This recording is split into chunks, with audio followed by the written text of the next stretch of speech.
teruskan berdoa kepada Allah supaya Allah menganugerahkan syahid ataupun asyahadah kepada kita.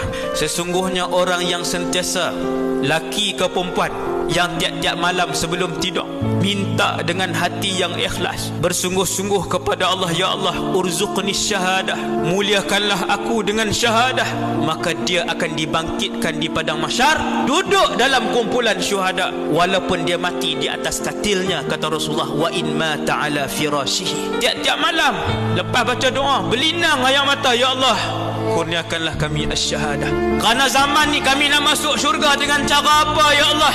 Zikir kami kurang, Quran kami kurang, sembahyang kami tidak khusyuk, sedekah kami kurang. Gaji 8,000, duit Jumaat RM5 apa? Punya kedekut, punya takut miskin.